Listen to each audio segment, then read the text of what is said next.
علیکم ورحمۃ اللہ وبرکاتہ۔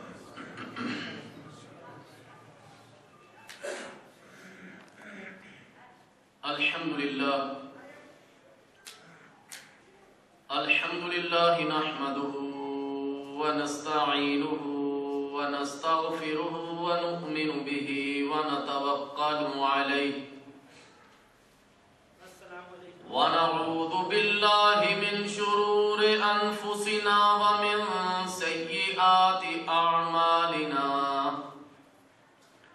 من يهده الله فلا مضل له ومن يضلل فلا هادي له واشهد ان لا اله الا الله وحده لا شريك له ولا نظير له ولا مشير له ولا معين له وصل على خاتم الرسل والأنبياء المبعوث إلى كافة للناس بشيرا ونذيرا وداعيا إلى الله بإذنه وسراجا منيرا أما بعد فإن خير الحديث كتاب الله وخير الهدي هدي محمد صلى الله عليه وسلم وشر الأمور محدثاتها وكل محدثة بدعة وكل بدعة ضلالة وكل ضلالة في النار۔ أعوذ بالله السميع العليم من الشيطان الرجيم۔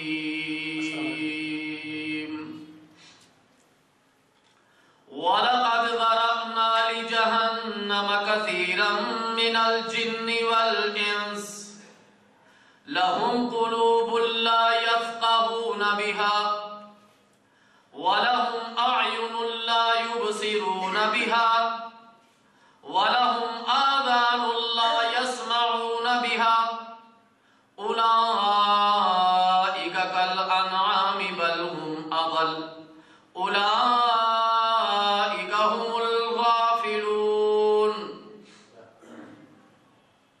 قال النبي صلى الله عليه وسلم من سب أصحابي فعليه لعنة الله والملائكة والناس أجمعين۔ اللهم صل على محمد وعلى آل محمد كما صليت على إبراهيم وعلى آل إبراهيم إنك حميد مجيد۔ اللهم بارك على محمد وعلى آل محمد كما باركت على إبراهيم وعلى آل إبراهيم إنك حميد مجيد۔ حمد و صلاة کے بعد ہر قسم کی تعریف و توصیف و کبریائی کے لائق اللہ تعالیٰ جل شانہ کی ذات ہے جو تمام جہانوں کا رب ہے۔ زمین و آسمان کو بھر دینے کے برابر درود و سلام خلیل کبریا احمد مجتبی محمد مصطفیٰ صلی اللہ علیہ وسلم کی ذات گرامی پر، جن کو اللہ نے تمام کائنات کے لیے رحمت بنا کر مبعوث فرمایا۔ عزیزان گرامی قدر، میرے محترم بھائیوں، بزرگوں اور دوستوں، ہم نے پچھلی مجلس میں شیعہ کے ان عقائد کا ذکر کیا جو وہ صحابہ رضی اللہ تعالی عنہ اجمعین کے لیے اپنی کتابوں میں لکھتے آئے ہیں اور ان کی زبانوں پر جلسوں میں جلوسوں میں اور مختلف اپنی مجالس میں وہ بیان کرتے رہتے ہیں۔ ایسی ہستیوں کے بارے میں، ایسی شخصیات کے بارے میں جن کے تذکرے، جن کے ایمان کی صفتیں قرآن میں رب کائنات نے بیان کی، جن کے اوصاف اللہ کے رسول صلی اللہ علیہ وسلم نے، جن کی تعریفیں اللہ کے رسول صلی اللہ علیہ وسلم نے بیان کی، جن کو حزب اللہ، حزب الرسول کہا جاتا ہے، جنہوں نے اپنا مال، تن، من، دھن، سارا کچھ اللہ، اس کے رسول اور دین اسلام کے لیے وقف کر دیا، ایسی پاک باز شخصیات کے بارے میں ان رافضیوں اور شیعوں کی زبان درازیاں جو ہے وہ ایک عرصہ سے، سینکڑوں سال سے جاری ہیں۔ لیکن بھولے بھالے، کم علم مسلمان ان کی مجالس میں اور ان کے ساتھ رشتہ داریاں گانٹنے میں لگے ہوئے ہیں۔ ان بیچاروں کو خبر ہی نہیں کہ یہ تو اللہ کی توحید، دین اسلام، قرآن مجید، رسالت مصطفیٰ صلی اللہ علیہ وسلم، ازواج مطہرات، خلفائے راشدین، عشرہ مبشرہ، بدر والے، احد والے، خندق والے، اور اس کے علاوہ جتنے بھی صحابہ ہیں، چاہے وہ مکی ہیں، چاہے وہ مدنی ہیں، چاہے وہ عربی ہیں، چاہے وہ عجمی ہیں، ان تمام کے بارے میں ان لوگوں کے عقائد معاذ اللہ ایسے خطرناک ہیں کہ کوئی مسلمان اس کا تصور بھی نہیں کر سکتا۔ یہ ایسے لوگ ہیں جن کو رب نے آنکھیں دی لیکن ان کو نظر نہیں آتا۔ یہ ایسے لوگ ہیں جن کو رب نے کان دیے ہیں لیکن اس سے حق سنتے نہیں۔ یہ ایسے لوگ ہیں جو جانوروں سے بھی بدتر ہیں۔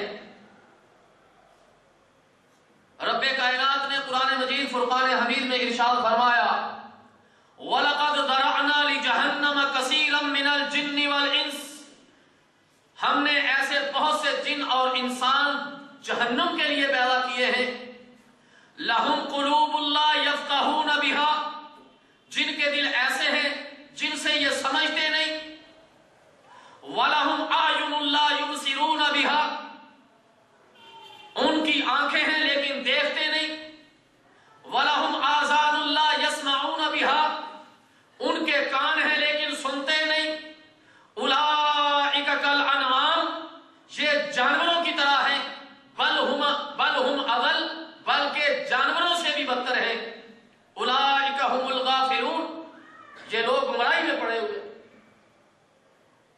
آج ان رافضیوں کا یہی حال ہے۔ رب نے آنکھیں دی، ان کو حق نظر نہیں آتا۔ رب نے کان دیے ہیں، یہ حق سنتے نہیں۔ رب نے دل، دماغ، سوچ، فکر دی ہے لیکن ان کو سمجھ آتی نہیں۔ اور یہ چیز ان کو جانوروں سے بھی بدتر بنانے کے لیے رافضی، آپ نے یہ کئی مرتبہ لفظ سنا ہوگا، رافضی۔ رافضی لفظ رفض سے نکلا ہے، رافضی لفظ رفض سے نکلا ہے، معنی یعنی انکار سے، مطلب انکار سے یہ لفظ نکلا ہے۔ رافضی کی اصطلاح دوسری صدی ہجری میں ان لوگوں کے بارے میں استعمال کی جانے لگی یا شروع ہوئی جو شیخین یعنی سیدنا ابوبکر صدیق رضی اللہ تعالی عنہ اور سیدنا عمر فاروق رضی اللہ تعالی عنہ کا انکار کرتے تھے۔ شیعوں کے بیشتر معروف اور بڑے فرقوں میں سے مثلا اثنا عشری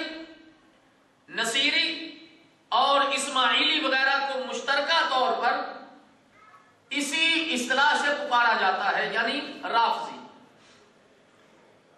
کیونکہ اس سب میں قدر مشترک ایک چیز پائی جاتی ہے کہ یہ سارے لوگ شیخین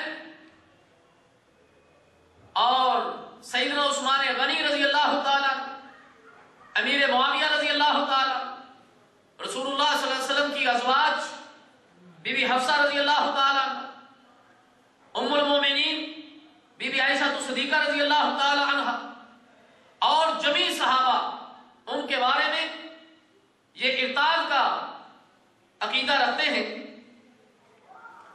ان سب کے دلوں کے اندر صحابہ اکرام رضی اللہ تعالی عنہ کا بغض بھرا ہوا ہے، اور اسی طرح تمام اہل سنت والجماعت جو اللہ پر، اللہ کے رسول صلی اللہ علیہ وسلم پر، اس قرآن پر ایمان رکھتے ہیں اور ارکان اسلام کو مانتے ہیں، یہ سارے کے سارے جو شیعہ ہیں یا رافضی ہیں یا اسماعیلی ہیں یا اثنا عشری ہیں، یہ سب ان تمام کا عقیدہ ان کے بارے میں جو میں نے پچھلے درسوں میں بھی آپ دوستوں کے سامنے رکھا، اور آج بھی ان کے عقائد کے بارے میں کچھ ہم گفتگو کریں گے، یہ تمام ایک نقطہ نظر پر جو ہے وہ جمع ہے۔ میں نے پچھلے درس میں ایک نقطہ اٹھایا تھا کہ یہ لوگ ابن سبا یہودی کی روحانی اولاد ہیں۔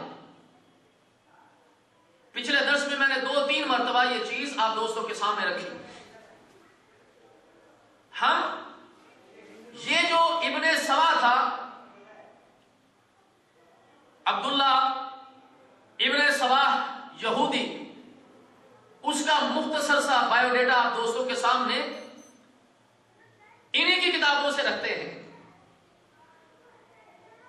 ابو الحسن محمد بن موسیٰ النوبختی جو ہے یہ 310 ہجری میں مرا ہے، تیسری صدی ہجری کے تیسری صدی ہجری میں یہ شیعوں کا بڑا مایا ناز مانا ہوا عالم تھا۔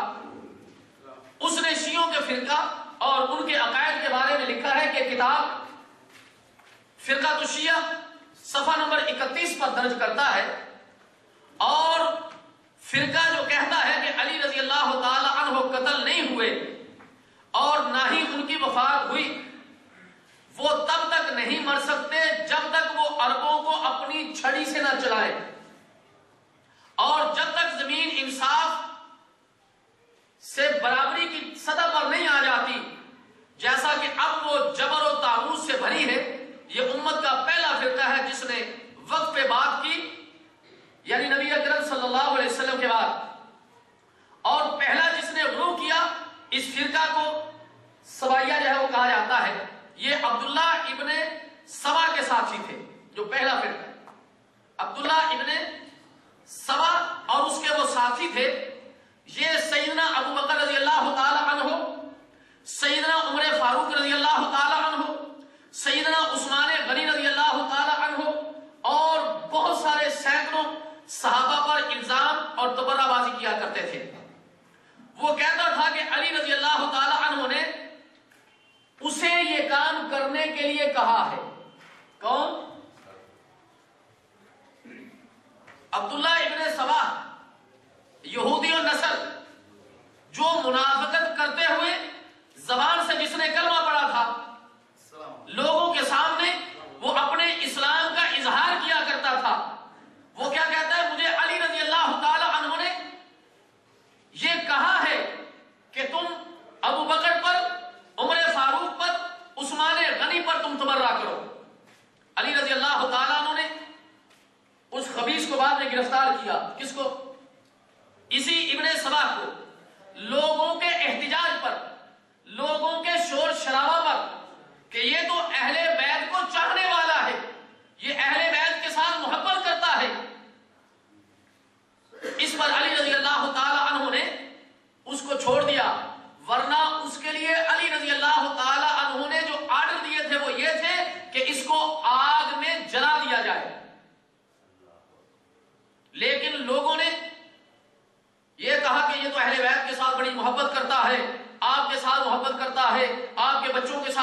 کرتا ہے، آپ کی آل کے ساتھ اولاد کے ساتھ محبت کرتا ہے، تو آپ نے علی رضی اللہ تعالی عنہ نے اس فیصلے کو تبدیل کرتے ہوئے اس کو قتل نہیں کیا، بلکہ مدین کی طرف اس کو جلا وطن کر دیا۔ مدین کی طرف اس بدبخت کو کیا کر دیا؟ جلا وطن کر دیا گیا۔ لیکن اس نے پھر بھی اپنا وہ جو کام تھا وہ جاری رکھا، اس نے پھر بھی اپنا کام جاری رکھا۔ مسلمان ہونے سے پہلے یہ جو چیز علی رضی اللہ تعالی عنہ کے بارے میں کہا کرتا تھا کہ یہ نبی کے وصی ہیں، یہی چیز جب یہ یہودی تھا تو یہ یوشع بن نون کے بارے میں کہتا تھا کہ وہ موسیٰ علیہ السلام کے وہ وصی ہیں،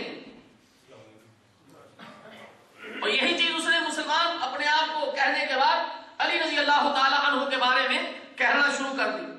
یہی پہلا شخص تھا جس نے کہا کہ امامت علی کا ماننا فرض عین ہے۔ یہی ابن سبا تھا جس نے یہ کہا تھا کہ امامت علی کا ماننا فرض ہے۔ اس نے کھلے عام علی رضی اللہ تعالی عنہ کے دشمنوں کے خلاف بات کی اور سب کو کافر قرار دیا۔ یہی بات ہے جس کی وجہ سے مخالفین کہتے ہیں کہ رافضیت کی بنیاد یہودیت پر قائم ہے، رافضیت کی بنیاد یہودیت پر قائم ہے، اور اس کا جو سربراہ ہے، پہلا جو فرد ہے، وہ ابن سبا یہودی ہے۔ اب یہ بالکل ہی صاف اقرار ہے شیعوں کے علماء کی طرف سے کہ نو وقتی کا تنہا یہ قول ہی شیعوں کے پول کو کھول دیتا ہے۔ وہ جو کہتے ہیں کہ اموی ہی ابن سبا کے موجد ہیں، صرف شیعوں کا یہ پروپیگنڈا ہے۔ الکشی اپنی رجال کی کتاب میں، ابن سبا شیعوں کی رجال کی کتاب میں بھی اس چیز کا جو ہے وہ یہ چیز جو ہے وہ انکار نہیں کر سکتے اس کا، یہ وہی اقرار کرتے ہیں اس بات کا کہ اس کا موجد کون ہے؟ ابن سبا ہے۔ بعض اہل علم نے ذکر کیا ہے کہ عبداللہ ابن سبا یہودی تھا، اسلام لے آیا اور پھر علی رضی اللہ تعالی عنہ کی ولایت کا یہ قائل ہو گیا۔ اس سے پہلے جب یہ یہودی تھا تو حضرت یوشع بن نون کے بارے میں بات یہ کیا کرتا تھا کہ وہ موسیٰ علیہ السلام کے کیا ہے؟ وصی ہیں، جس طرح میں نے پہلے بھی آپ کے سامنے رکھا۔ علی رضی اللہ تعالیٰ عنہ کے بارے میں بھی یہ چیز بیان کیا کرتا تھا، اور ان کے جو مخالف ہیں، یہ مخالف کیا، جنہوں نے یہ کہا تھا کہ عثمان غنی رضی اللہ تعالیٰ عنہ کے خون کا بدلہ لیا جائے، اور وہ لوگ اس وقت موجود ہیں، زندہ ہیں، ان سے بدلہ لیا جائے۔ جو لوگ اس چیز کے بارے میں کہتے تھے، اس چیز کا اظہار کرتے تھے، ان کے بارے میں اس کا عقیدہ یہی تھا کہ وہ نعوذ باللہ معاذ اللہ کافر ہو گئے۔ اور اسی طرح جو ہے، جس طرح میں نے یہ کہا کہ یہ شیخین ابو بکر صدیق، عمر فاروق، عثمان غنی، امیر معاویہ، تمام اور بڑے بڑے صحابہ کے بارے میں جو ہے غلط زبانی کیا کرتا تھا، زبان درازی کیا کرتا تھا، تبرہ کیا کرتا تھا۔ پہلا فرقہ جس نے غلو کیا اہل بیت کے بارے میں یہی ہے وہ سوائی۔ تو بہرحال علی رضی اللہ تعالی عنہ نے اس کو جلاوطن مدین کی طرف جلاوطن کر دیا، لیکن پھر اس کو انہوں نے بعد کے اندر جو ہے وہ جب دیکھا کہ اس نے علی رضی اللہ تعالی عنہ کے بارے میں اس کا عقیدہ اور زیادہ بڑھ گیا ہے، حتیٰ کہ خدا کے درجے پر اس نے علی رضی اللہ تعالی عنہ کو بٹھا دیا، خدا کے درجے پر بٹھا دیا کہ علی ہی خود خدا ہے، اور بار بار اس چیز کو جو ہے وہ اس نے لوگوں کے سامنے بیان اور ذکر کیا، تو انہوں نے اس کو پکڑا، اور پکڑنے کے بعد جو ہے وہ جلا دیا گیا اس کو۔ تو بہرحال آج بھی اس کی روحانی اولاد موجود ہے، آج بھی اس کی روحانی اولاد موجود ہے، شیعوں کی صورت میں، اسماعیلیوں کی صورت میں، اثنا عشری کی صورت میں موجود ہے، جو صحابہ اکرام رضی اللہ تعالی عنہ اجمعین پر تبرہ کرتے ہیں، ازواج مطہرات پر، امہات المومنین پر تبرہ کرتے ہیں، اور ان کی زبانیں، ان کے قلم جو ہیں، اس سے کوئی بھی صحابی جو ہے وہ محفوظ نہیں ہے۔ چند باتیں جو پچھلے درس کے واسطہ سے باقی رہ گئی تھی، وہ آج میں آپ کے سامنے رکھ دیتا ہوں۔ ہو سکتا ہے کچھ لوگ نئے ہوں، ان کے سامنے ان کے عقائد نہ کھلے ہوں۔ حکومت اسلامیہ، کتاب کا نام ہے حکومت اسلامیہ، صفحہ نمبر 39 اور 40 پر خمینی کو بہت سارے لوگ یہ سمجھتے ہیں کہ شاید یہ اسلام کا ٹھیکیدار تھا. اس کی کتاب حکومت اسلامیہ کا صفحہ نمبر 39 اور 40 اس کے اوپر لکھتا ہے ہمارے ضروریات میں یہ بات داخل ہے، ہماری ضروریات میں یہ بات داخل ہے کہ کوئی بھی ائمہ کے مقام معنویت تک نہیں پہنچ سکتا، چاہے وہ ملک مقرب یا نبی مرسل ہی کیوں نہ ہو. نہیں سمجھے؟ ائمہ ان کے 12 امام کہتا ہمارے 12 اماموں کے درجے تک نہ تو کوئی فرشتہ پہنچ سکتا ہے اور نہ ہی نبی پہنچ سکتے ہیں. اور یہ اس کی کفریہ عبارت ہے. انبیاء علیہ الصلوۃ والسلام کا مقام بہت اونچا ہے. اللہ کے مقرب بندے، اللہ نے ان کو چنا اپنی رسالت کے لیے. انبیاء معصوم عن الخطأ، لیکن اس کے علاوہ جتنے بھی انسان ہیں ان سے خطا ہوتی. لیکن شیعوں کے نزدیک ان کے امام خطا سے پاک ہے، وہ بھی معصوم ہیں.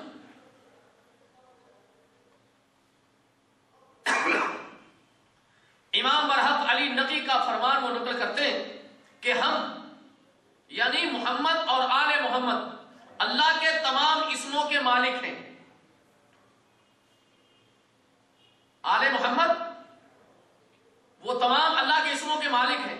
ہم اللہ کے تمام رازوں سے آشنا ہیں اور اللہ کے تمام رازوں کے مالک ہیں. ہم اللہ کا حصہ ہیں. ہمارے درجات اتنے بلند ہیں جتنے اللہ کے درجات بلند ہیں. اللہ نے اپنے رسول صلی اللہ علیہ وسلم اور اس کی آل کو اپنی تمام طاقتوں سے نوازا ہے. اب علل اعلان یہ کتابوں میں لکھتے ہیں، پھر بھی لوگ ان کو مسلمانیت کے اندر رکھیں. اگر آپ کو حوالہ چاہیے تو علوم امامیہ صفحہ نمبر 39 طبع مشہد، مؤلف اس کا لکھنے والا ہے آغا حسین سرشوری. اس نے یہ عبارت جو ہے وہ اپنی کتاب میں درج کی ہے. اسی طرح علی اپنے اور رسول اللہ صلی اللہ علیہ وسلم کے درمیان موازنہ کرتے ہوئے کہتے ہیں، یہ علی رضی اللہ تعالی عنہ کی طرف عبارت انہوں نے نقل کی ہے. ہمارا ایمان ہے علی رضی اللہ تعالی عنہ ایسی عبارتوں سے، ایسے عقائد سے محفوظ ہیں، ان کا یہ عقیدہ نہیں ہو سکتا. یہ آنے والی اس ابن سبا کی روحانی اولاد کا تو عقیدہ ہو سکتا ہے، لیکن سیدنا علی رضی اللہ تعالیٰ عنہ کا یہ عقیدہ نہیں ہو سکتا.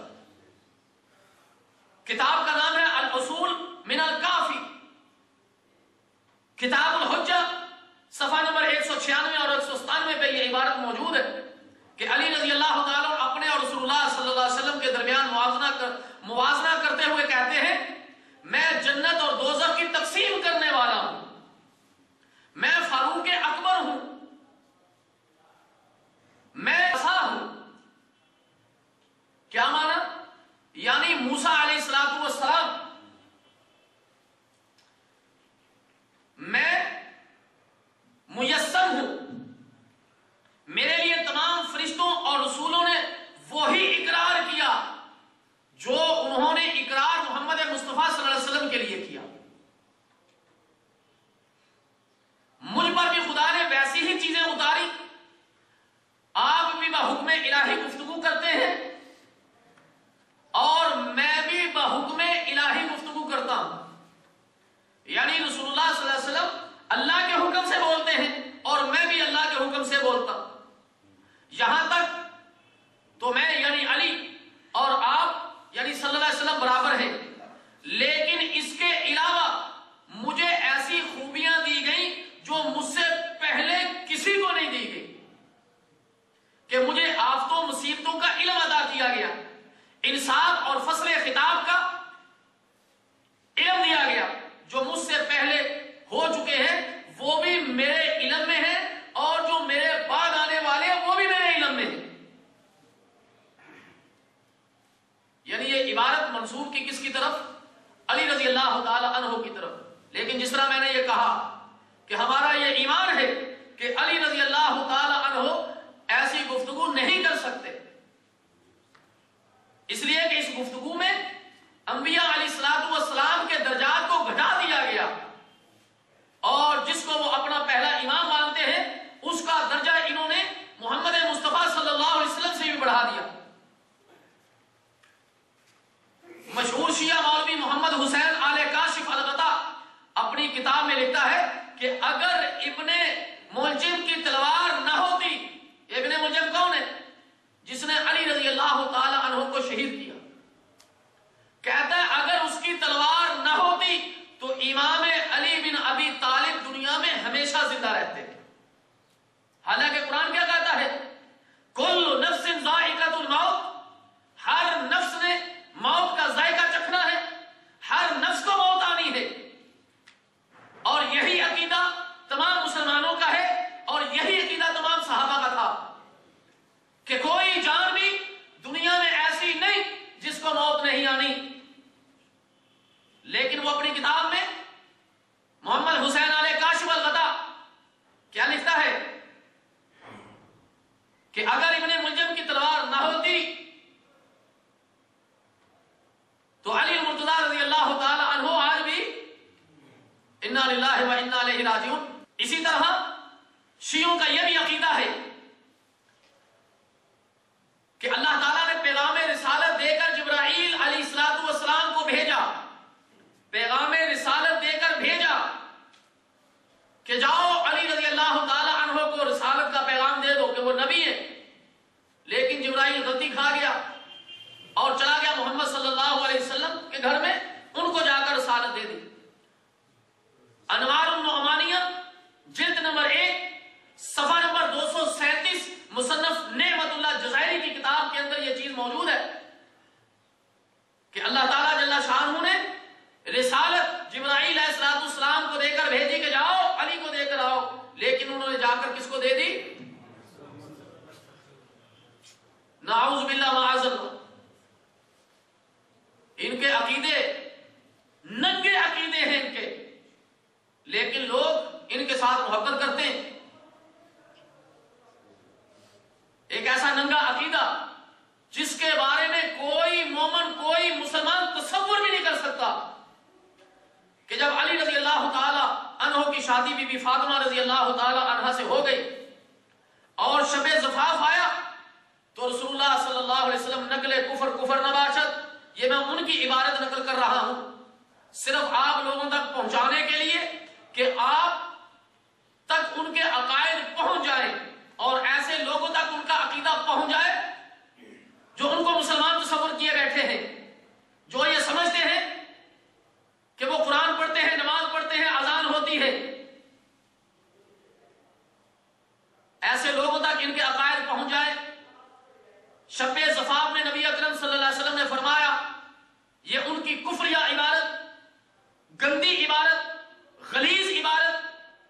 کتاب جلاء العیون حصہ اول صفحہ نمبر 194 لکھنے والا باقر مجلسی، اور مطبوعہ چھپی ہوئی ہے تہران کی اور طبع ہے اس کی جدید، اس کے اندر جہاں وہ لکھتا ہے کہ شباب زفاف میں نبی اکرم صلی اللہ علیہ وسلم نے فاطمہ رضی اللہ تعالی عنہا سے فرمایا کہ جب تک میں نہ آؤں کام شروع نہیں کرنا۔ اب بھی ان کے کفر میں کوئی شک ہے؟ کیا کوئی شخص اپنی بیٹی کو یہ کہہ سکتا ہے اور یہ گندے غلیظ الفاظ میرے نبی کی طرف منسوب کرتا ہے، پھر بھی میں اس کو مسلمان مانوں، پھر بھی مسلمان آج کا سنی ان کو مسلمان مانے، پھر بھی ان کے ساتھ رشتہ داریاں گانڈے، پھر بھی ان کی مجلسوں میں جائے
بات بتاؤں کہ یہ مومنین صرف اپنے آپ کو کہتے ہیں اور کسی بھی مسلمان کو یہ مومن نہیں سمجھتے. یہودی اپنے آپ کو اللہ کی پسندیدہ قوم سمجھتے ہیں. یہودی اپنے آپ کو اللہ کی پسندیدہ قوم تصور کرتے ہیں. ان کا دعویٰ یہ ہے کہ یہودیوں کے علاوہ تمام انسان جو دنیا میں بسنے والے ہیں وہ گوئم ہیں. گوئم کا معنی حیوان. یہ یہودیوں کا عقیدہ ہے کہ دنیا میں بسنے والے تمام انسان گوئم ہیں، حیوان ہیں، جو یہودیوں کی خدمت کے لیے پیدا کیے گئے ہیں. ان کے مال اور دولت کو لوٹنا جائز ہے. یہ عقیدہ کن کا ہے؟ یہودیوں کا. کتاب کا نام ہے، اب میں شیعوں کا عقیدہ بیان کرنے لگا ہوں. کتاب کا نام ہے علل الشرائع. اس کے اندر یہ عبارت درج ہے، جس طرح یہودیوں کا یہ عقیدہ ہے اسی طرح اہل تشیع کا بھی یہی عقیدہ ہے. وہ کہتے ہیں کہ ان کا تعلق اہل بیت سے ہے. شیعہ کیا کہتے ہیں؟ ان کا تعلق اہل بیت سے ہے، اس لیے ہم سب سے افضل ہیں، اللہ کے محبوب ترین بندے. وہ بھی اپنے سے علاوہ تمام مسلمانوں کو ناسبی کہتے ہیں. تمام مسلمانوں کو ناسبی کہتے ہیں، یعنی ان کے عقیدے کے دشمن. اور وہ یہ کہتے ہیں کہ جو ہمارے اہل بیت میں سے شیعہ میں سے نہیں ہے ان کے مال و دولت کو لوٹنا جائز بلکہ ثواب ہے. علل الشرائع میں یہ عبارت موجود ہے، عربی کی عبارت جس کا میں نے ترجمہ آپ دوستوں کے سامنے رکھا ہے. یعنی جو نظریہ یہودیوں کا ہے وہی نظریہ ان شیعہ کا ہے. اسی طرح آپ سمجھتے ہیں کہ شاید وہ کلمہ لا الہ الا اللہ محمد رسول اللہ پڑھتے ہیں. عام مسلمان وہ یہ سمجھتے ہیں کہ یہ کلمہ پڑھتے ہیں. ایسی بات نہیں، بلکہ ان کے کلمے اور آپ کے کلمے میں فرق ہے. آپ کا کلمہ لا الہ الا اللہ محمد رسول اللہ پر ختم ہو جاتا ہے. اللہ کی وحدانیت ہے، محمد مصطفیٰ صلی اللہ علیہ وسلم کی رسالت ہے. لیکن ان کا کلمہ لا الہ الا اللہ محمد رسول اللہ علی ولی اللہ وسیع رسول اللہ وخلیفتہ بلا فصل، یہ ان کا کلمہ ہے. انا للہ و انا الیہ راجعون. پھر بھی مسلمان ان کو مسلمان سمجھتا ہے. اور تو اور خمینی نے، جو خمینی کا انقلاب آیا جس میں بہت سارے مسلمان بھی بہہ گئے اس کے انقلاب میں، وہ بھی اس کے ساتھی بن گئے.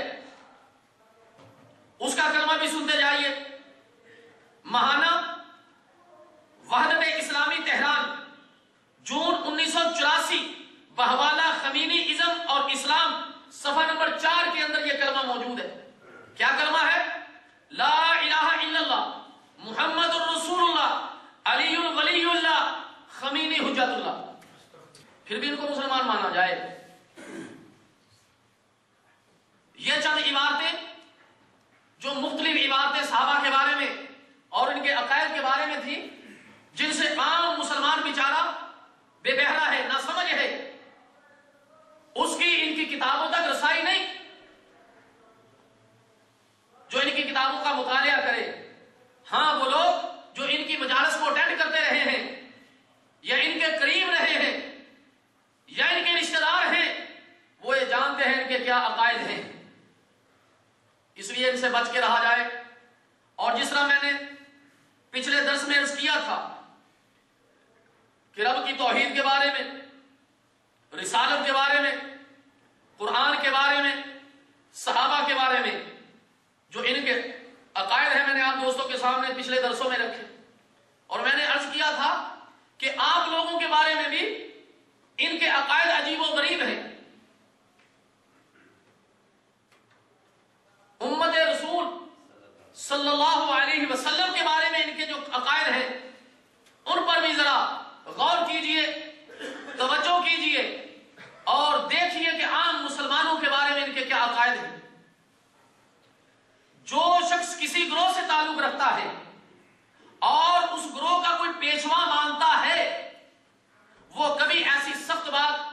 نہیں کہہ سکتا جتنی سخت باتیں ان کی زبانوں سے نکلتی ہیں. اور اگر کچھ ہم سخت کہتے ہیں تو وہ صرف اس لیے کہ یہ ان شخصیات کے بارے میں بھانپتے ہیں، ان شخصیات کے بارے میں زبان درازی کرتے ہیں جن کے اوصاف، جن کے ایمان کے بارے میں اللہ تعالیٰ جل شانہ نے قرآن میں آیتیں نازل فرمائی ہیں.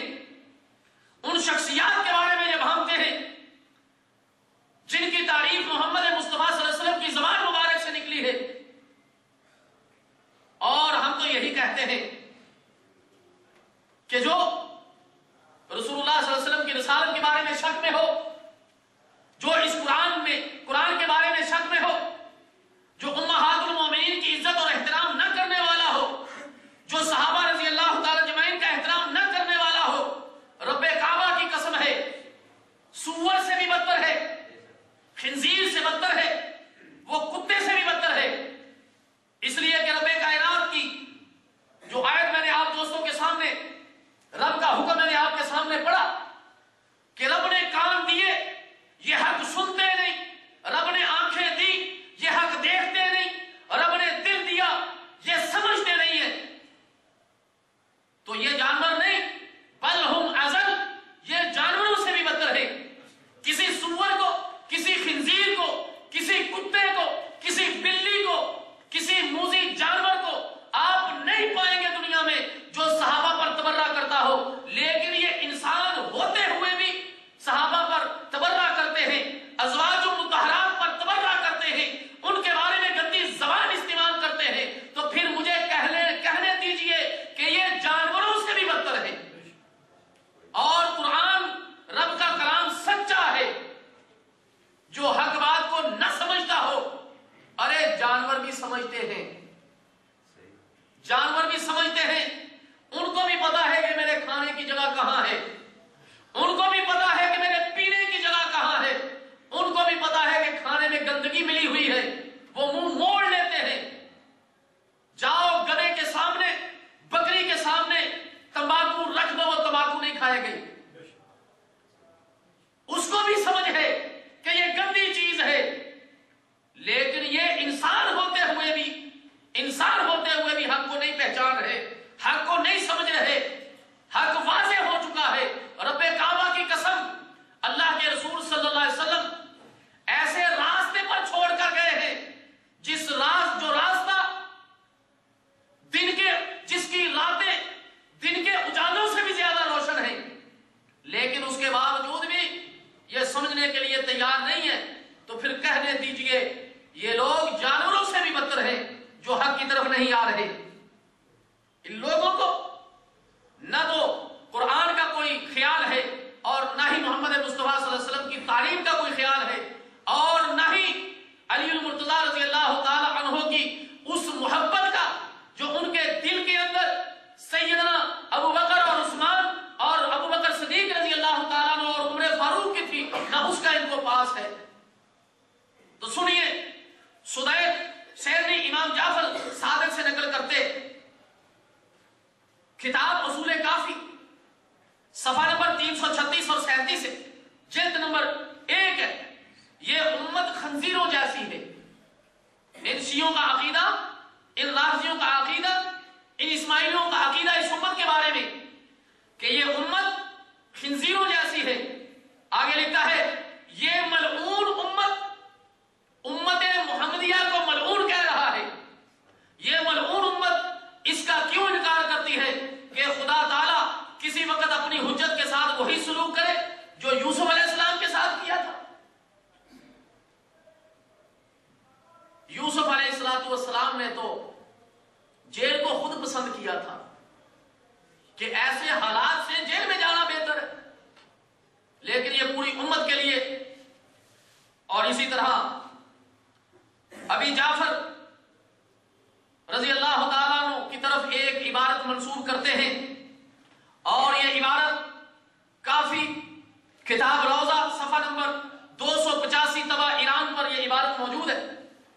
امام باقر سے ابو حمزہ ثمالی نے پوچھا، ہمارے کچھ شیعہ مخالفین سنیوں پر زنا کی تہمت تراشتے، تو امام باقر نے فرمایا ان سے زبان روکنا اچھی بات ہے، پھر خود ہی اپنی بات کے خلاف عمل کیا اور فرمایا اے ابو حمزہ ہمارے شیعوں کے سوا سب مسلمان لوگ کنجریوں کی اولاد ہے معاذ اللہ۔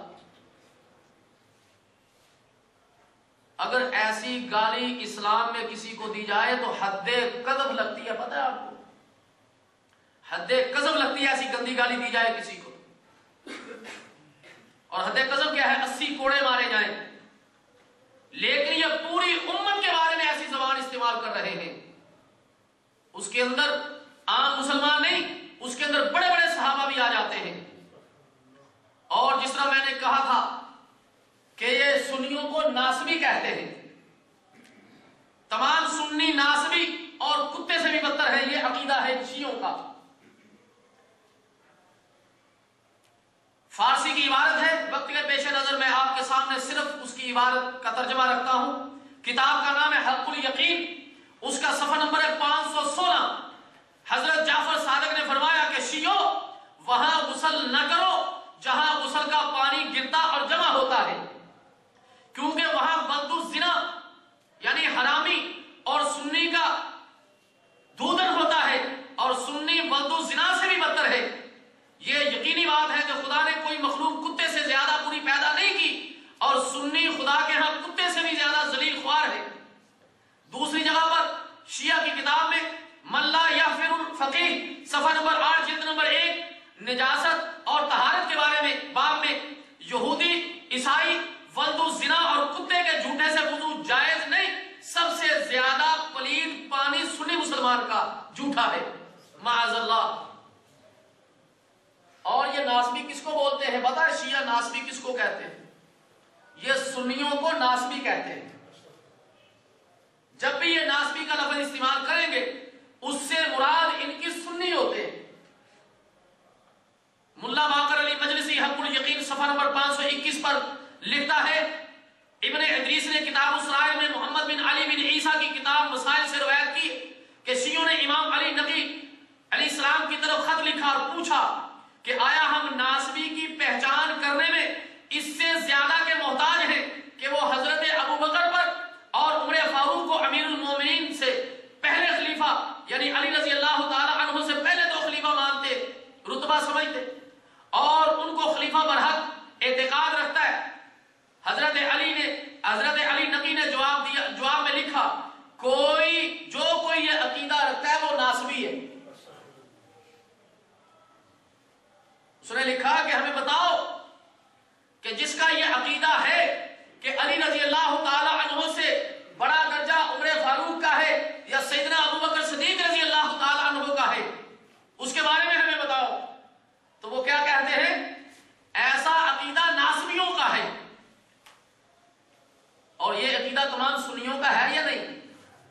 ہمارا یہ عقیدہ ہے کہ خلیفہ تو بلا فصل کون ہے؟ ابو بکر صدیق رضی اللہ تعالیٰ عنہ، اور دوسرے خلیفہ عمر فاروق، اور تیسرے خلیفہ عثمان غنی، اور چوتھے خلیفہ علی مرتضیٰ رضی اللہ تعالیٰ عنہ ہے۔ یہ تمام سنیوں کا عقیدہ ہے۔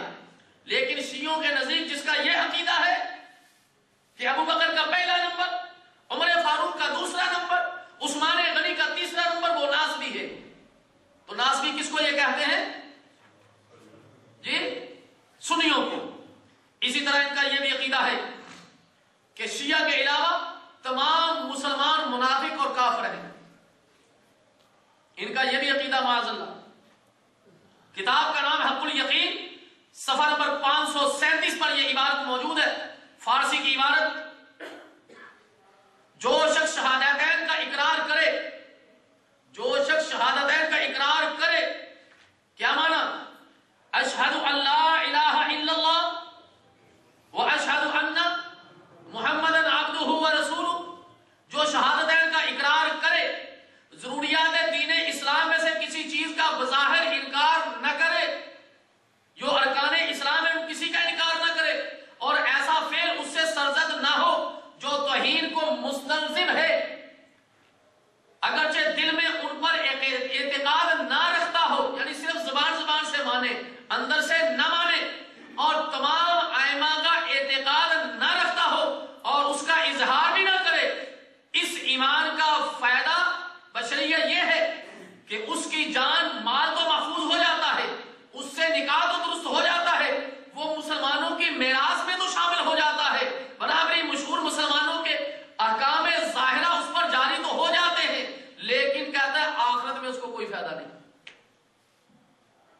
کہتا ہے آخرت میں اس کو کوئی فائدہ نہیں اور اس کا کوئی عمل کہتے مقبول نہیں، تمام کفار کی طرح ہیں، بلکہ بعض کافروں سے بھی بدتر ہے۔ اور منافقین یعنی زبان سے اقرار کر کے دل سے نہ ماننے والے منافقین کہتے ہیں، اس قسم میں داخل ہیں۔ ان کے نزدیک سب کچھ مان لو، قرآن کو بھی مانو، اسلام کو بھی مانو، شہادتین کا اقرار بھی کر لو، اسلام کے 5 ارکان پر عمل بھی کرو، اس وقت تک ان چیزوں کا فائدہ کہتے نہیں ہوگا جب تک کہ ان کے ائمہ کو نہ مانا جائے۔ انا للہ و انا الیہ راجعون۔ ابن بابویہ نے رسالہ اعتقادیہ میں کہا ہے کہ جو شخص دعوی امامت کرے، جو شخص دعوی امامت کرے اور امام وہ نہ ہو، وہ ظالم اور ملعون ہے، نعوذ باللہ من ذالک، معاذ اللہ۔ کس کی طرف یہ عبارت گئی پتہ ہے آپ کو؟ کس کی طرف یہ عبارت گئی؟ خلفائے راشدین کی طرف۔ جو شخص امامت کا دعویٰ کرے اور وہ امام نہ ہو، وہ کہتے ہیں ظالم اور ملعون ہے، نعوذ باللہ معاذ اللہ۔ اور ان کے نزدیک ابو بکر، عمر فاروق، عثمان غنی، ان کے نزدیک وہ امام نہیں، امیر معاویہ رضی اللہ تعالیٰ ان کے نزدیک امام نہیں، ان کے نزدیک تو ان کے 12 امام ہیں، ان کے علاوہ کہتے ہیں جو بھی امام ہے وہ کون ہے؟ ظالم ہے، نعوذ باللہ من ذالک، معاذ اللہ، ملعون ہے۔ اور جو شخص غیر امام کی امامت کا قائل ہو، سنیں اب، جو شخص غیر امام کی امامت کا قائل ہو وہ بھی ظالم اور ملعون ہے۔ یہ کس کی طرف گئی؟ پہلی تو گئی صحابہ کی طرف، خلفائے راشدین کی طرف، اور یہ عبارت گئی عام لوگوں کی طرف کہ جو شخص غیر امام کی یعنی ان کے 12 اماموں کے جو علاوہ غیر امام کی امامت کا قائل ہو، اور ہم ابو بکر کی امامت کے قائل ہیں، ہم عمر فاروق کی امامت کے قائل ہیں، ہم عثمان غنی رضی اللہ تعالیٰ عنہ کی امامت کے قائل ہیں، ان کا یہ عقیدہ ہے کہ جو اور کی غیر کی امامت کا قائل ہو وہ بھی ظالم اور ملعون ہے، یعنی تمام اہل سنت پر بھی فتویٰ کفر کا جڑ دیا۔ اور حضرت رسول اللہ صلی اللہ علیہ وسلم نے فرمایا جو کوئی میرے بعد علی رضی اللہ تعالیٰ عنہ کو امام نہ مانے اس نے میری نبوت کا انکار کیا۔ یہ عبارت بھی اپنی کتابوں میں درج کرتے ہیں، حرب الیقین صفحہ نمبر 518 پر، حالانکہ یہ چیز اللہ کے رسول صلی اللہ علیہ وسلم نے بیان نہیں کی، یہ جھوٹ باندھا نبی صلی اللہ علیہ وسلم پر، اور جو نبی صلی اللہ علیہ وسلم پر جھوٹ باندھتا ہے، اللہ کے رسول صلی اللہ علیہ وسلم نے فرمایا جو جان بوجھ کر مجھ پر جھوٹ باندھتا ہے وہ اپنا ٹھکانہ جہنم میں بنا لے۔ یہ لوگ جہنمی ہیں، نبی صلی اللہ علیہ وسلم پر جھوٹ بولتے ہیں اور جان بوجھ کر جھوٹ بولتے ہیں۔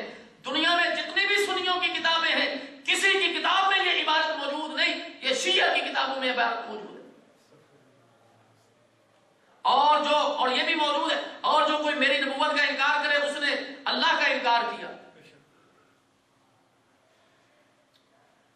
تو شیعوں کی طرح حضرت علی رضی اللہ تعالیٰ عنہ کو امام بلا فصل نہ ماننے والے تمام مسلمان معاذ اللہ پھر کافر ہو گئے، یعنی خدا کے منکر ہو گئے، رسول کے منکر ہو گئے۔ اور اسی طرح حق الیقین کے صفحہ نمبر 519 پر شیعہ شیخ مفید نے کتاب المسائل میں کہا ہے کہ امامیہ کا اس پر اتفاق ہے کہ جو کوئی ایک امام کا بھی انکار کرے، جو کوئی ایک امام کا بھی انکار کرے اور کسی ایک چیز کا انکار کرے جس میں خدا نے ان کی اطاعت فرض کی ہے، بس وہ کافر اور گمراہ ہے، ہمیشہ جہنم کا حقدار ہے۔ دوسری جگہ شیخ مفید نے لکھا ہے کہ تمام شیعوں کا اس پر اتفاق ہے کہ تمام بدعتی، ان بدعتیوں سے پتہ کون مراد لیتے ہیں؟ تمام سنی، اس لیے کہ اہل سنہ کو یہ لوگ بدعتی گردانتے ہیں، کہتا ہے کہ تمام بدعتی کافر ہیں اور امام پر لازم ہے کہ اقتدار پا کر ان سے توبہ کروائے، اگر یہ توبہ نہ کرے ان پر دلیل، دین حق کی دلیل جو ہے وہ واضح کر دے، حجت واضح کر دے، اگر یہ نہ مانے تو ان کو قتل کر دو۔ یہی وجہ ہے کہ جب یہ خمینی کرسی پر بیٹھا تو اس اس بدبخت نے مسلمانوں کا قتل عام کیا، مسلمانوں کے علماء کا قتل عام کیا۔ اسی طرح تہران میں 10 لاکھ، اس وقت خمینی کے زمانے کی بات کر رہا ہوں، 10 لاکھ مسلمانوں کو مسجد تک بنانے کی اجازت نہیں۔ اور مئی 1985 میں لبنان میں متعین ایرانی عمل ملیشیا نے یہودیوں اور عیسائیوں سے مل کر PLO اور فلسطینی مسلمانوں کا قتل عام کیا، اسی وجہ سے کہ وہ یہودیوں سے بڑھ کر کافر ہے۔ مارچ 1986 میں ایرانی عمل ملیشیا نے صابرا اور شیدلا فلسطینی کیمپوں پر حسب سابق توپ خانوں اور ٹینکوں سے دوبارہ حملہ کیا، اس لیے کہ خمینی عراق اور عرب سے خوفناک جنگ اور مسلمانوں کی تباہی کرنا چاہتا تھا۔ اور شام کا ڈکٹیٹر حافظ الاسد رافضی اثنا عشری، اس نے تقریباً 20,000 سے زائد مسلمانوں کا قتل عام کیا اس وقت۔ اور آج اسی کا بیٹا بشار الاسد اثنا عشری، شیعوں میں بدترین نسل، اس نے آج تک تقریباً 2 لاکھ مسلمانوں کا قتل عام کیا جا چکا ہے۔ پچھلے 2 سالوں میں آج تک تقریباً 2 لاکھ مسلمانوں کا قتل عام ہو چکا ہے،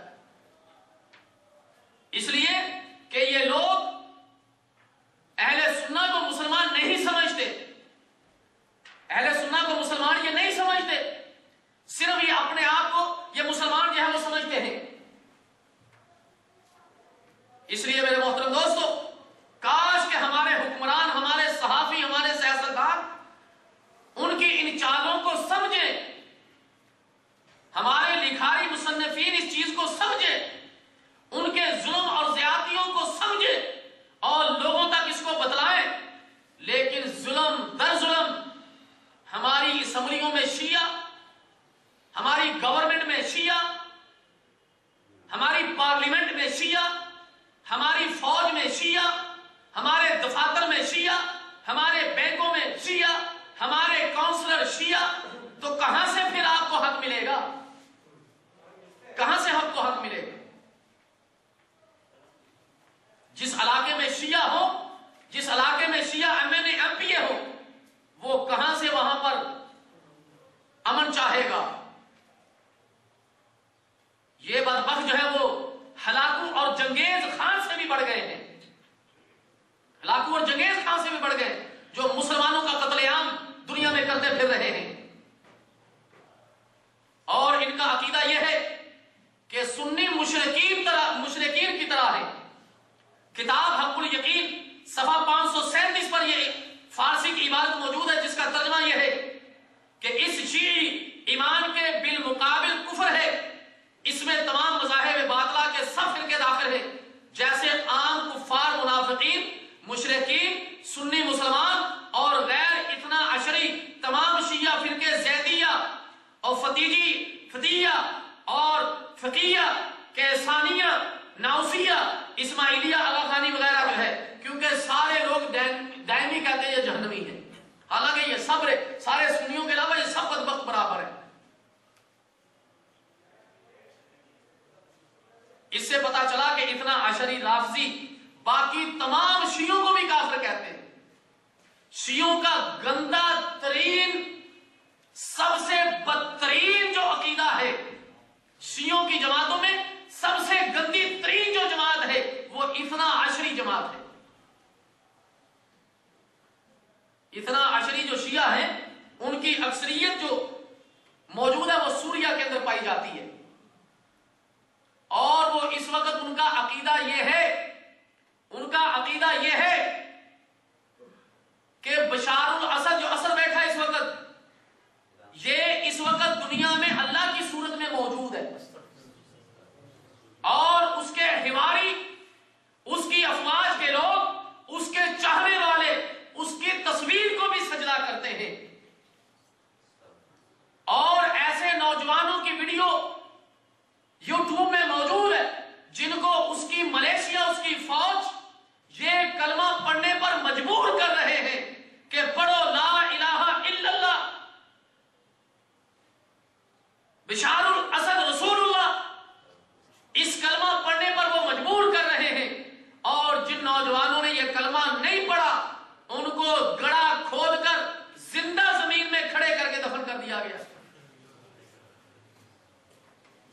اتنا گندا ترین عقیدہ، اور مسلمانوں کی عورتوں، بچوں، بوڑھوں، علماء پر ظلم ڈھانے والے. اور پچھلے دنوں انہوں نے دنیا میں مشہور کر دیا، پچھلے دنوں انہوں نے دنیا میں مشہور کیا کہ شام میں جو صحابہ کی قبریں ہیں وہ مجاہدین نے اکھاڑی ہیں. حالانکہ یہ بالکل جھوٹ تھا. صحابہ کے یہ دشمن ہیں، سنیوں کے یہ دشمن ہیں. انہوں نے صحابہ کی قبروں کو اکھیڑ کر، ان کے مزاروں کو توڑ کر نام لگا دیا مجاہدین کا کہ انہوں نے یہ کام کیا ہے. ارے سنی مسلمان تو صحابہ پر اپنی جان تک نچھاور کرنے کے لیے تیار ہے. ارے ہم تو ان کی خاک جو ان کے پاؤں کے ساتھ لگی ہے، ہم تو اس کو اپنی آنکھوں کا سرما بنانے کے لیے تیار ہیں. تم کیا یہ سمجھتے ہو؟ اور یہ لوگ اسلام کے دعوے دار بنتے ہیں، اسلام کے ٹھیکیدار بنتے ہیں. رب کعبہ کی قسم ہے، اسلام کے ساتھ ان کا دور کا بھی تعلق نہیں ہے. اور ہم یہ کہتے ہیں، ہم یہ سمجھتے تھے کہ شیعہ مذہب گو سرمایہ رسالت تمام صحابہ اکرام، تمام نسبی اور سسرالی رسول اور پوری امت محمدیہ کا دشمن ہے. ہم یہ سمجھتے تھے. لیکن آل علی اور ساجد بنی فاطمہ کے تو یہ دوست ہوں گے. ہم یہی سمجھتے تھے نا کہ چلو رسالت کے دشمن، قرآن کے دشمن، صحابہ کے دشمن، خلفائے راشدین کے دشمن، مکی اور مدنی صحابہ کے دشمن ہوں گے یہ. ہم یہ سمجھتے تھے کہ چلو یہ تو علی رضی اللہ تعالی عنہ کی اولاد کے دوست ہوں گے. ہم سمجھتے تھے فاطمہ رضی اللہ تعالی عنہ کی اولاد کے یہ دوست ہوں گے اور ان کے یہ خیر خواہ ہوں گے. لیکن جب ہم نے مستند کتب شیعہ دیکھی، ان کا مطالعہ ہم نے کیا، تو ہمیں اپنی رائے چینج کرنا پڑی. ہمیں اپنی رائے چینج کرنا پڑی. اور پتہ یہ چلا کہ نہ تو یہ علی رضی اللہ تعالی عنہ کی آل کے دوست ہیں اور نہ ہی یہ بی بی فاطمہ رضی اللہ تعالی عنہ کی اولاد کے یہ دوست ہیں. اللہ اکبر. ملا باقر علی مجلسی حق الیقین میں لکھتا ہے، ملا باقر علی مجلسی اپنی کتاب حق الیقین میں لکھتا ہے، مانی الاخبار میں معتبر سند سے منقول کرتا ہے کہ حضرت صادق علیہ السلام نے حمران شیعہ سے کہا کہ اپنے اور لوگوں کے درمیان دین حق اور ولایت اہل بیت کی رسی تان لو. ولایت اور امامت اہل بیت میں جو تیرے مذہب کا مخالف ہو وہ زندیق اور بے دین ہے. اگرچہ حضرت محمد صلی اللہ علیہ وسلم اور حضرت علی اور بی بی فاطمہ کی نسل میں سے کیوں نہ ہو، جو تیری امامت کا قائل نہیں، وہ چاہے محمد صلی اللہ علیہ وسلم کی اولاد میں سے ہو، چاہے علی رضی اللہ تعالیٰ عنہ کی اولاد میں سے ہو، چاہے بی بی فاطمہ رضی اللہ تعالیٰ عنہ کی اولاد میں سے ہو. مانند صحیح سند حسن کے ساتھ پھر جہاں فرمایا کہ جو کوئی تمہاری مخالفت کرے اور ولایت کی رسی کاٹ دے، اس سے تبرہ اور بیزاری کرو، اگرچہ وہ علی اور فاطمہ کی نسل میں سے کیوں نہ ہو. یعنی ان کے نزدیک چاہے محمد صلی اللہ علیہ وسلم کی اولاد میں سے ہو، چاہے علی رضی اللہ تعالی عنہ کی اولاد میں سے ہو، چاہے بی بی فاطمہ رضی اللہ تعالی عنہ کی اولاد میں سے ہو، اور وہ امامت کو نہ مانتا ہو، امامت کا قائل نہ ہو، اس پر یہ لکھتا ہے کہ اس پر تبرہ کرو، اس کو گالی گلوچ کرو، اس کے بارے میں برا بھلا کہو. یعنی وہ چاہے سادات قبیلے سے کیوں نہ تعلق رکھتا ہو، اگر امامت کا قائل نہ اس کو بھی کہتے گالی گلوچ کرو. تو پھر یہ کس کا عاشق ہوا؟ کس سے یہ محبت کرتے ہیں؟ کس کے یہ دوست ہیں؟ ان سے نہ اپنے بچے نہ بیگانے، نہ اپنے بچے نہ بیگانے. اور دوسری جگہ عبداللہ بن مغیرہ نے ابو الحسن علی رضا سے پوچھا، میرے دو پڑوسی ہیں، ایک سنی ہے، ایک زید بن علی بن حسین کا پیروکار ماننے والا ہے، یعنی زیدی شیعہ. میں کس سے اچھا سلوک کروں؟ مجھے فرمایا برائی میں وہ دونوں ہی برابر ہیں. سنی اور زید بن علی بن حسین رضی اللہ تعالی عنہ کا ماننے والا، یہ دونوں کہتا برابر ہیں. جس نے اللہ کی کتاب کو جھٹلایا اس نے ان کو پسے پشت پھینک دیا، وہ تمام انبیاء اور مرسلین کا جھٹلانے والا ہے. پھر فرمایا کہ سنی کی دشمنی تو تیرے ساتھ ہے اور زیدی کی دشمنی ہم اہل بیت کے ساتھ ہے. روضہ کافی صفحہ نمبر 235 پہ یہ عبارت موجود ہے. قاضی نور اللہ شوشتری نے سعادات اہل سنت کے متعلق یہ ربائی لکھی، عربی کی عبارت جس کا ترجمہ جب کوئی علوی سید مذہب سنی کا پیروکار ہو، جب کوئی علوی سید سنی مذہب سنی کا پیروکار ہو تو وہ اپنے باپ کا نہیں. جی یعنی کوئی سید اہل بیت، کوئی شیعہ یعنی علوی سید، جس طرح آج کل، اس لیے ان کا یہ عقیدہ ہے کہ ہمارے علاوہ، ان شیعوں کے علاوہ کوئی سید ہو ہی نہیں سکتا. ان کا یہ عقیدہ ہے. تو جب کوئی علوی سید مذہب سنی کا پیروکار بن جائے، یعنی ہو سعادات، ہو علی رضی اللہ تعالی عنہ کی اولاد میں سے، اور وہ سنی کا پیروکار بن جائے تو کہتے وہ اپنے باپ کا ہی نہیں.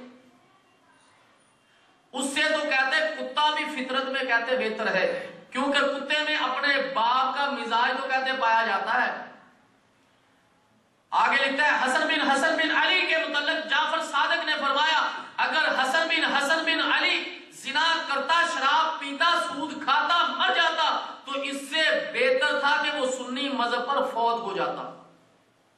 احتجاج طبرسی صفحہ نمبر 445 اور جلد نمبر 1 پر یہ عبارت موجود ہے. اور اہل مکہ کہتے کافر ہیں اور اہل مدینہ 70 گنا زیادہ پلیت ہے معاذ اللہ. ان کا یہ بھی عقیدہ ہے. عربی کی عبارت اصول کافی جلد نمبر 2 صفحہ نمبر 406 پر یہ عبارت عربی کی موجود ہے. امام صادق نے فرمایا کہ شامی مسلمان رومی عیسائیوں سے برے اور اہل مدینہ مکہ والوں سے برے، اور مکہ والے کھلے کافر منکر خدا ہے معاذ اللہ. ایک امام نے فرمایا مکے والے کھلا خدا کا انکار کرتے ہیں اور مدینہ والے اہل مکہ سے زیادہ پلید، 70 گنا زیادہ پلید ہے. اور امام جعفر صادق نے کہا یہ ساری عبارتیں جو میں بتلا رہا ہوں یہ شیعوں کی عبارتیں ہیں. ہمارا ایمان ہے امام صادق رحم اللہ تعالی ایسی گفتگو نہیں فرما سکتے، ایسی گفتگو نہیں وہ لکھ سکتے. امام جعفر صادق نے فرمایا رومی کافر ہیں ہمارے دشمن نہیں، اور شامی مسلمان کافر ہیں ہمارے دشمن بھی ہیں. اس وقت جو ہے امیر معاویہ رضی اللہ تعالیٰ عنہ اس کی حواریوں کے بارے میں ہم کہتے ہیں مراکز اہل اسلام کی خدمت، ہم یہ کہتے ہیں مراکز اہل اسلام کی خدمت میں فقہ جعفریہ کے یہ تکفیری ہدایہ جات بہت قیمتی سامان مسلمان اس کا جو عبادت ہے وہ ادا نہیں کر سکتے. جو بکواسات جو ہے یہ انہوں نے کی ہیں. ہم اپنی زبان پر کنٹرول کرتے ہیں، ہم ایسے الفاظ ان کو نہیں کہتے، لیکن اس کے باوجود بھی مسلمانوں کی طرف یہ ایسے الفاظ منسوب کرتے ہیں. کبھی کسی کو کافر کہتے ہیں، کبھی کسی کو ناسبی کہتے ہیں، کبھی کسی کو جب ولد زنا کہتے ہیں، کبھی کسی کو یہ کچھ کہتے ہیں. اور اللہ کے رسول صلی اللہ علیہ وسلم نے فرمایا جس شخص نے کسی مسلمان بھائی کو کافر کہا اور وہ کافر نہ ہوا تو کفر واپس اسی پر لوٹ کر آتا ہے. اور یہ صحابہ پر کفر کا فتویٰ لگاتے ہیں، ان کو مرتد کہتے ہیں، تو یہ کفر کا فتویٰ لوٹ کر انہی لوگوں پر آتا ہے، اور اس رسول اللہ صلی اللہ علیہ وسلم کے فتوے کی روشنی میں یہ خود بخود کافر بن جاتے ہیں. اور یہ کہتے ہیں کتاب حیات القلوب صفحہ نمبر 61 جلد 2 کے اندر لکھا ہے، یہ عبارت موجود ہے. امام باقر نے کہا حق تعالی محمد را برائے رحمت، عربی فارسی کی عبارت ترجمہ رکھتا ہوں کہ خدا نے حضرت محمد صلی اللہ علیہ وسلم کو تو رحمت کے طور پر بھیجا ہے اور ہمارے مہدی کو بدلہ لینے کے لیے بھیجا ہے. کیا کہتے ہیں؟ محمد صلی اللہ علیہ وسلم کو رحمت بنا کر بھیجا اور ہمارے مہدی کو جو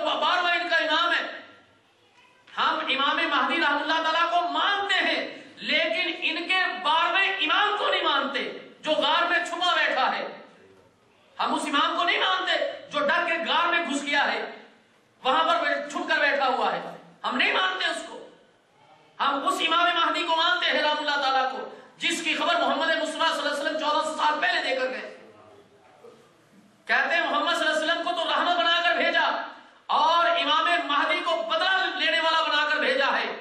یہ انتقام اور عذاب صرف اہل سنت پر ہوگا، یعنی سنیوں کا قتل عام کرے گا. ملا مجلسی کہتا ہے فارسی کی عبارت جس کا ترجمہ جب ہمارا مہدی غار سے نکلے گا، ارے نکالو نا اس کو، نکالو، کیوں چھپ کر بیٹھا ہوا ہے؟ کہتے ہیں جب ہمارا امام مہدی غار سے ظاہر ہوگا سب سے پہلے سنیوں کا اور ان کے علماء کا قتل عام کرے گا. ارے نکالو اس کو باہر.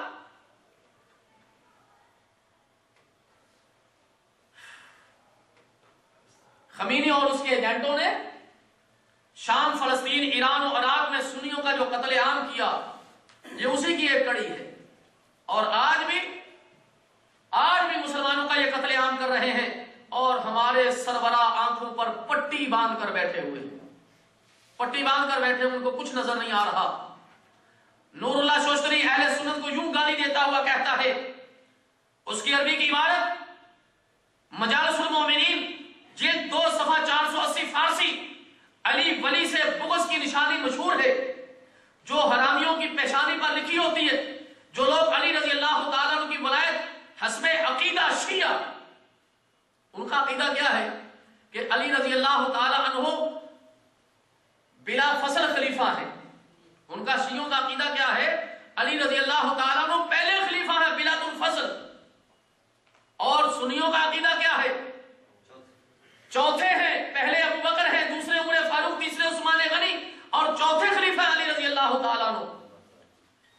تو یہ لکھتا ہے کہ جو لوگ علی رضی اللہ تعالیٰ عنہ کو اس طرح خلیفہ نہیں مانتے جس طرح شیعہ مانتے ہیں، اس کے قائل نہیں، خدا کے ہاں برابر ہے کہ وہ نماز پڑھے یا زنا کرے، معاذ اللہ.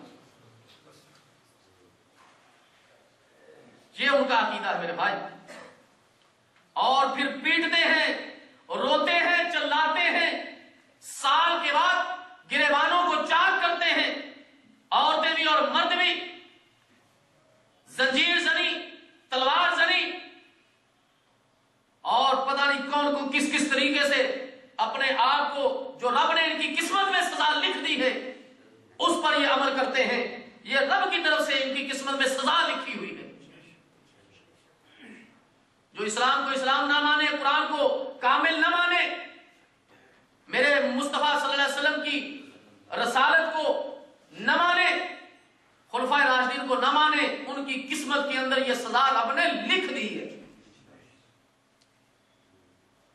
ان کی کتابوں میں یہ عبارتیں موجود ہیں، پھر بھی اس کا خلاف کرتے ہیں. وہ کیا ہے؟ شیعہ کی کتاب الارشاد جلد نمبر 2 صفحہ نمبر 94 پر یہ عبارت موجود ہے، اے میری بہن، حضرت حسین رضی اللہ تعالیٰ عنہ نے کہا. آپ سمجھتے کہ یہ حسین رضی اللہ تعالیٰ عنہ کے محب ہیں؟ ارے محب وہ ہوتا ہے کہ وہ اپنے محبوب کے نقشے قدم پر چلے. یہ لیکن یہ زبانوں سے تو بولتے ہیں لیکن دل کے اندر یہ بات نہیں اتری. ان کی کتاب الارشاد جلد 2 صفحہ 94 پر یہ عبارت موجود ہے. حسین رضی اللہ تعالیٰ عنہ نے کہا، میری بہن میں تجھے قسم دیتا ہوں اگر میں شہید کر دیا جاؤں تو تم سینہ کو بھی نہ کرنا، چہرہ نہ پیٹنا، ناخن سے اپنے چہرے کو نہ چھیلنا. لیکن یہ آج حسین رضی اللہ تعالیٰ عنہ کی اسی وصیت کے، اسی تلقین کے خلاف کر رہے ہیں. صحیح مسلم میں اللہ کے رسول صلی اللہ علیہ وسلم نے فرمایا، میری امت میں 4 کام جہالت والے ہوں گے. میری امت میں 4 کام جہالت والے ہوں گے. صحیح مسلم حدیث نمبر 2160 پر یہ عبارت موجود ہے، جن کو بعض لوگ نہیں چھوڑیں گے. 4 کام جہالت والے جن کو میری امت کے لوگ نہیں چھوڑیں گے. نمبر 1، حسب نسب پر فخر کریں گے، میں فلانے قبیلے والا، میں فلانے قبیلے والا، میں فلانے قبیلے والا. دوسروں کے نسب میں تال اور عیب نکالیں گے، فلانا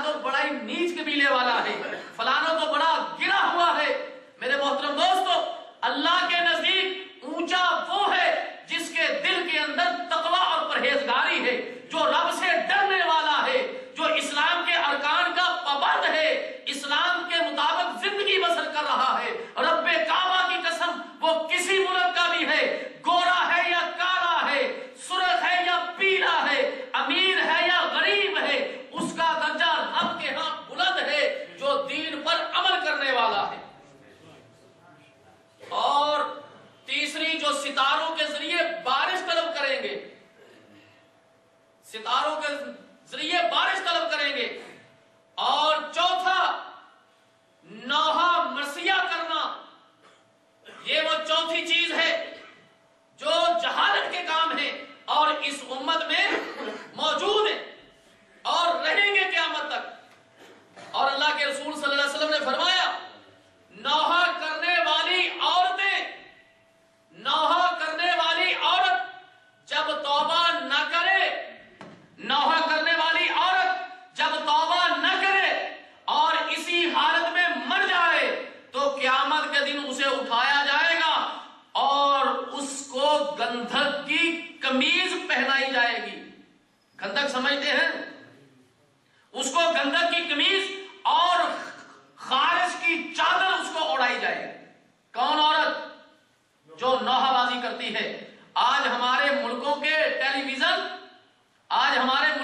ویژن اس محرم میں نوحہ بازی وہ عورتیں نوحہ بازی کرتی ہوئی دکھاتے ہیں، اور محلوں میں، گلیوں کوچوں میں وہ عورتیں نوحہ بازی کرتی ہوئی نظر آتی ہیں۔ ایسی عورتوں کو قمیض پہنائی جائے گی گندھک کی اور خارش کی چادر اڑائی جائے گی۔ اللہ اکبر۔ اللہ کے رسول صلی اللہ علیہ وسلم نے سیدہ فاطمہ الزہرا رضی اللہ تعالی عنہا کو وصیت کی، اور یہ شیعہ کی کتاب فروع الکافی جلد نمبر 5 صفحہ نمبر 527 پر یہ عبارت موجود ہے۔ شیعوں کی کتاب میں یہ عبارت موجود ہے، پھر بھی عمل نہیں کرتے۔ ارے اپنی کتابوں پر تو عمل کرو۔ یا فاطمہ اذا علمت فلا تخمشی الوجہ، اے فاطمہ جب میں فوت ہو جاؤں تو تم چہرہ نہ چھیلنا، چہرہ نہ پیٹنا۔ اور آج یہ وہی کام کر رہے ہیں۔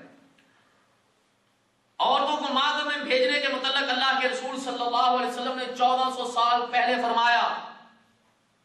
اللہ کے رسول صلی اللہ علیہ وسلم نے 1400 سال پہلے فرما دیا، اور یہ بھی کتاب جو ہے وہ شیعوں کی ہے۔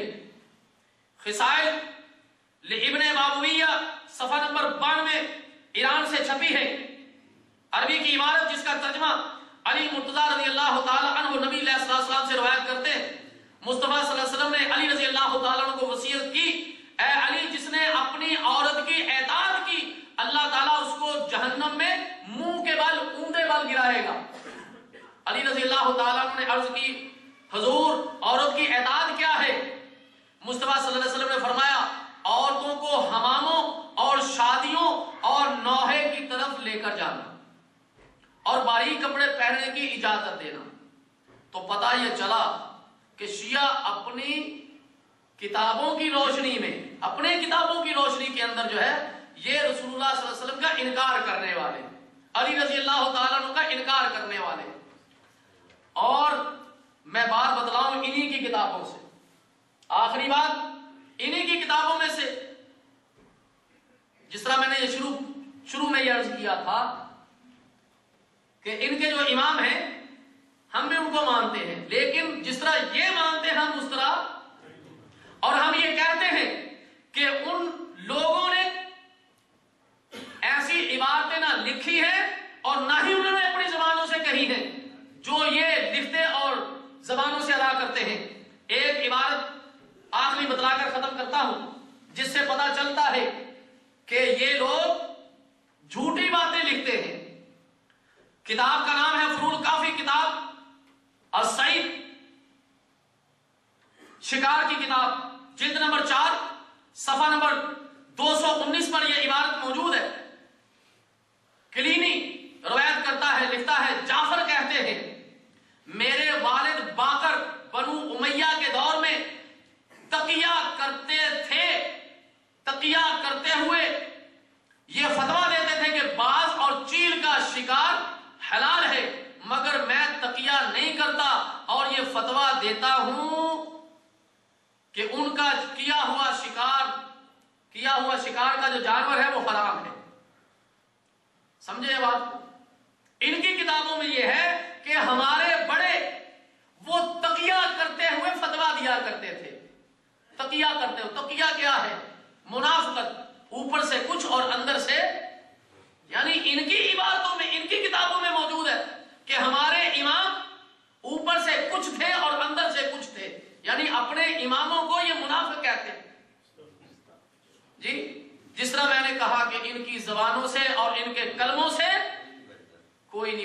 اپنے نہ بیگانے۔ اللہ ان کو ہدایت نصیب فرمائے، اللہ تعالیٰ جل شانہ ان کو ہدایت نصیب فرمائے۔ اگر ان کی قسمتوں میں رب نے ہدایت نہیں لکھی تو ان کو جلد از جلد ان سے دنیا کو اللہ پاک کر دے، تاکہ عام لوگ جو ہے وہ ان کے کہیں فریب میں نہ آ جائیں اور وہ اپنے اسلام سے اپنے دین سے کہیں ہاتھ نہ دھو بیٹھے۔ اللہ تعالیٰ جل شانہ قرآن و سنت کے مطابق چلنے کی توفیق عطا فرمائے۔ رب کائنات میرے اور آپ کے دل کی تمام نیک حاجات کو اپنے فضل و کرم سے قبول و منظور فرمائے۔ بیماروں کو اللہ شفا عطا فرمائے، مظلوموں کی امداد فرمائے، قرض داروں کو قرضے سے خلاصی نصیب فرمائے، اللہ شہادت کی موت نصیب فرمائے۔ رب کائنات محمد صلی اللہ علیہ وسلم، آپ کے اصحاب، آپ کی ازواج، آپ کے اہل بیت کے ساتھ ہمیں سچی عقیدت، سچی محبت رکھنے کی توفیق عطا فرمائے۔ اللہ تعالیٰ جل شانہ ان شیعوں کی مجالس سے عام مسلمانوں کو محفوظ فرمائے، ان کی کتابوں سے عام مسلمانوں کو رب کائنات محفوظ فرمائے۔ رب کائنات اس دنیا پر اسلام کا بول بالا فرمائے۔ اللہ تعالیٰ جل شانہ زندہ رکھے تو ایمان پر، موت آئے تو ایمان پر، جب مرنے لگے تو ہماری زبانوں پر جاری و ساری ہو لا الہ۔ کسی بھائی کا کوئی سوال تو پوچھ سکتے ہیں؟ یہ جو جوتے پڑے ہوتے ہیں یہ جھاڑو، اس کے بارے میں کوئی شریعت ہے؟ نہیں، کوئی شریعت کے اندر تو کوئی ایسی چیز نہیں ہے، لیکن اگر آپ سمجھتے ہیں تو جوتے کو سیدھا کر دیا کریں۔ اگر آپ یہ سمجھتے ہیں جی تو جوتے کو آپ سیدھا کر دیں، لیکن جھاڑو کے بارے میں جھاڑو کا سیدھا اور الٹا تو ایک ہی سائڈ ہوتی ہے۔